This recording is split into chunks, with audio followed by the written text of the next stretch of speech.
নাম না করেই মোদির প্রখর সমালোচনায় মোহন ভাগবত। নির্বাচনী প্রচারে সমাজে বিভাজন, মিথ্যা কথা বলে প্রচার, এরকম একাধিক অভিযোগ নিয়ে ক্ষোভের জ্বালামুখ খুলে দিয়েছেন আরএসএস প্রধান এবং তার এই বক্তব্য সামনে আসতেই বিতর্ক ছড়িয়ে পড়েছে। নমস্কার, আপনারা দেখছেন দ্য ওয়াল, আপনাদের সঙ্গে রয়েছে আমি ঐশী এবং আমাদের সঙ্গে এই মুহূর্তে রয়েছেন দ্য ওয়ালের এক্সিকিউটিভ এডিটর অমল সরকার। অমল, আপনাকে জিজ্ঞেস করব, এই যে আরএসএস প্রধান, তিনি এই বক্তব্য করার পর থেকে বিতর্কের সৃষ্টি হয়েছে, তিনি কেন এই এমন কথা বললেন? কেন বললেন সেই প্রসঙ্গে আসার আগে উনি কি বলেছেন আমি সংক্ষিপ্তভাবে দর্শকদের জন্য বলি। উনি তিনটি মূলত কথা বলেছেন। একটি কথা হচ্ছে যে এই নির্বাচনে বিভাজন সৃষ্টি করার চেষ্টা হয়েছে, এই একটি শব্দ উনি বলেছেন।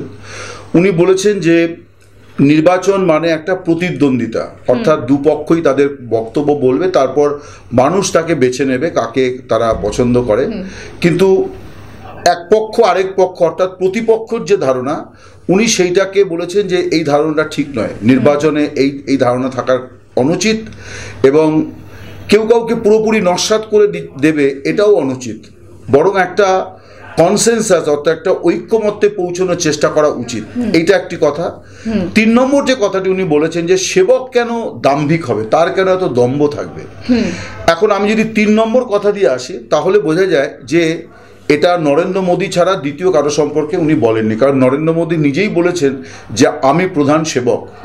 তো মোহন ভাগবত এই প্রশ্ন তুলেছেন যে সেবক কেন দাম্ভিক হবেন, ফলে বোঝাই যাচ্ছে যে তিনি এটা নরেন্দ্র মোদীকে বলেছেন। এবং কখন কোনো সময় এমন হয় যে নাম করে বললে যতটা না গায়ে লাগে, নাম না করে বললে তার থেকে অনেক বেশি অসম্মানজনক মনে হয়।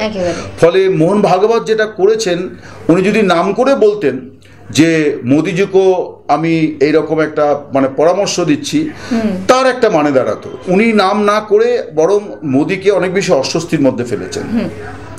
2 নম্বর হচ্ছে যে বিভাজন শব্দটির উনি ব্যাখ্যা করেননি। বিভাজন অনেক ক্ষেত্রেই হয়, কিন্তু এবারে নির্বাচনকে কেন্দ্র করে যেহেতু কথাটা বলেছেন, তাহলে বিভাজন শব্দটির ক্ষেত্রে এক্ষেত্রে ধরে নেওয়া যায় যে এটা ধর্মীয় এবং জাতপাত ভিত্তিক বিভাজনের কথাকেই উনি বলতে চেয়েছেন।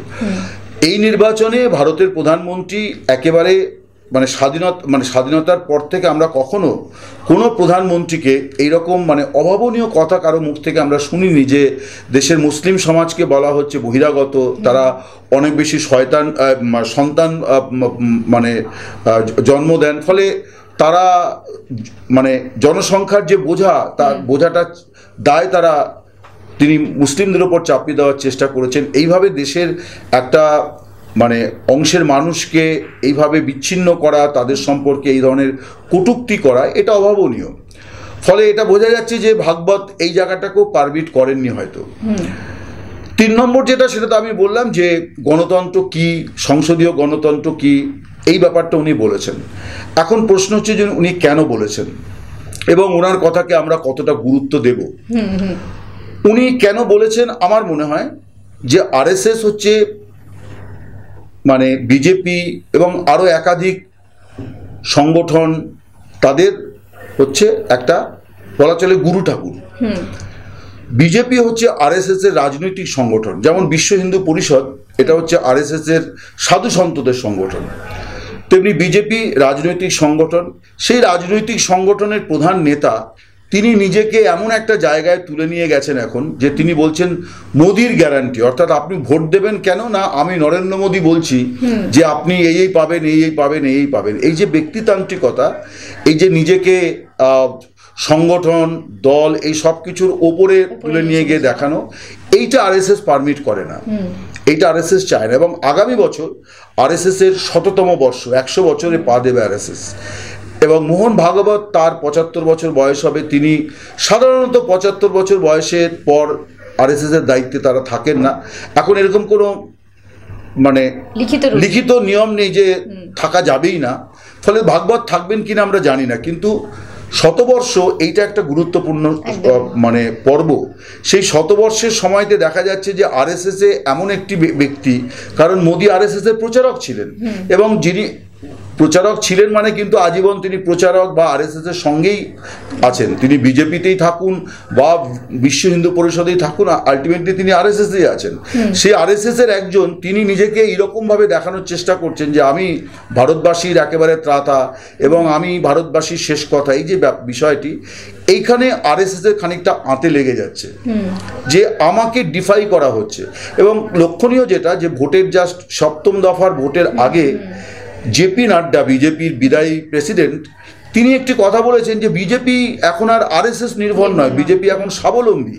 এখন এই কথাগুলো আরএসএস এর লোকেদের ভালো লাগার কথা নয়। তার কারণ হচ্ছে যে এখানে কিন্তু স্বাবলম্বনের প্রশ্ন আসে না, কারণ আরএসএস হচ্ছে তাদের একটা অভিভাবক সংগঠন। ফলে সে সময় সময় কোনটা ভালো কোনটা মন্দ এই কথা তারা বলবে। ফলে এই যে কথাটি উনি বলেছেন, এবার জেপি নাড্ডা এই কথাটা বললেও সবাই জানেন যে জেপি নাড্ডা যাই বলুন না কেন সেটা আলটিমেটলি নরেন্দ্র মোদী, অমিত শাহের কথা। এটাই কিন্তু মানে এই ধারণাটা কিন্তু সর্বজন বিদিত হয়ে গেছে আর কি। পারসেপশনকে অনেক সময় কিন্তু উপেক্ষা করা যায় না। এই ধারণাটা তৈরি হয়ে গেছে ভারতবর্ষে, এবং এই ধারণাটা তৈরি হওয়ার পেছনে এই তিনজনেরই অবদান আছে। ফলে এইটা নিয়েও কিন্তু একটা বিরোধ আছে, কনফ্লিক্ট আছে, যে বিজেপি নেতৃত্ব তারা আরএসএসকে বাদ দিয়ে গোটা সাফল্যটাকে দেখানোর চেষ্টা করছে। এটা আরএসএস কখনোই এন্ডোর্স করবে না। কিন্তু তারপরে আমি যে দ্বিতীয় পয়েন্টটি বলবো, যে আলটিমেটলি মোহন ভাগবত কতটা বললেন। আলটিমেটলি মোহন ভাগবত কিন্তু খুব কৌশলে তার একটা ভালো মানুষই তিনি প্রতিস্থাপন করলেন, যে আরএসএস এগুলো চায় না, আরএসএস এই চায়, আরএসএস ওই চায়। কিন্তু সত্যি সত্যি আরএসএস যদি ভারতবাসীর কথা ভেবে মোহন ভাগবত কথাগুলো বলতেন, তাহলে প্রত্যাশিত ছিল যে নরেন্দ্র মোদী আগামী 5 বছর সরকার পরিচালনা করবেন, সেই সরকারের এজেন্ডা কি হওয়া উচিত, অগ্রাধিকার কি হওয়া উচিত। এবারের নির্বাচনের ফলাফল বিশ্লেষণ করে বোঝা যাচ্ছে যে মোদীর শত চেষ্টা, এই যে বিভাজন, ধর্মীয় বিভাজনের শত চেষ্টা সত্ত্বেও কিন্তু তিনি, তার বিরুদ্ধে যে অভিযোগটা উঠেছিল যে তার সরকার কর্মসংস্থান সৃষ্টি করতে পারেনি, জিনিসপত্রের দাম কমাতে পারেনি, এই অভিযোগটাকে কিন্তু তিনি আড়াল করতে পারেননি। ভোটের রেজাল্ট অ্যানালিসিস করে দেখা যাচ্ছে ভারতবাসী এই ইস্যুতেও ওনাকে খানিকটা শিক্ষা দিয়েছে। বারাণসীতে ওনার মানে মার্জিন অনেক কমে গিয়েছে, এবং উনি ভোট ক্যাচার আর নেই, কারণ উনি দলকে আনতে পারলেন না, ম্যাজিক ফিগারে নিয়ে যেতে পারলেন না। ফলে নরেন্দ্র মোদী কিন্তু এখন ভোট ক্যাচার নন, বরং আমরা যদি রাজ্যে রাজ্যে দেখি তাহলে আমরা বলবো যে অখিলেশ অনেক বেশি ভোট ক্যাচার, মমতা বন্দ্যোপাধ্যায় অনেক বেশি ভোট ক্যাচার, রাজ্যে রাজ্যে অনেকেই এই সাফল্য দেখিয়েছেন। এম.কে. স্টালিন তিনি ভোট ক্যাচার, কারণ মোদী তাদের সঙ্গে একেবারে সম্মুখ সমরে নেমেছিলেন, মোদী সেখানে হেরে গেছে। এখন মোহন ভাগবত যদি সত্যি সত্যি বিজেপিকে এই ব্যাপারে শিক্ষা দিতে চাইতেন ভারতবাসীর স্বার্থে, তাহলে তার বলা উচিত ছিল যে আপনাকে আগামী 5 বছর এই জায়গায় কাজ করতে হবে। কিন্তু সেটা না করে উনি কিন্তু বলেছেন যে গত 10 বছরে এনডিএ সরকার যে কাজকর্ম করেছে তিনি সেগুলোর প্রভূত প্রশংসা করেছেন, এন্ডোর্স করেছেন।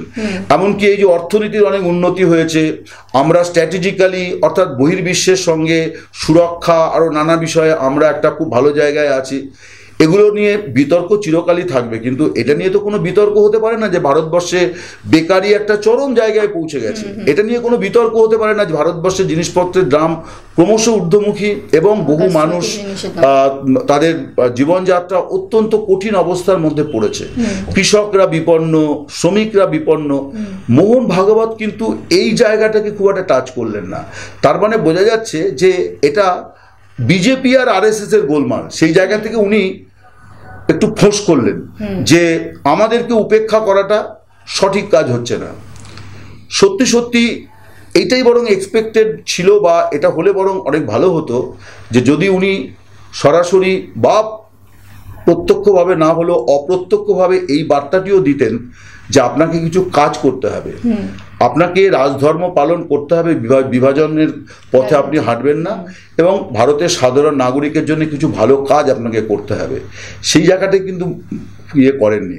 ফলে দিনের শেষে আমরা এটাই বলতে পারি যে এটার মধ্যে ক্ষোভ, রাগ, একটু জ্বালা মিটিয়ে নেওয়া, সেই সঙ্গে কিছু ভালো ভালো কথা বলে এক ধরনের ভালো মানুষই করা। মানে মোদির ব্যর্থতায় একটু গর্জন করলেন মোহন ভাগবত। একদমই তাই। দেশবাসীর তাতে খুব বেশি আসবে যাবে বলে মনে হয় না। ধন্যবাদ অমলদা। আগামী দিনে এই গর্জন অর্থাৎ নাম না করে সমালোচনা, নাম করে সমালোচনায় পরিণত হয় কিনা সেদিকে থাকবে আমাদের নজর। আপনাদের চোখ থাকুক দাওয়ালে, কারণ খবর এখন এখানে।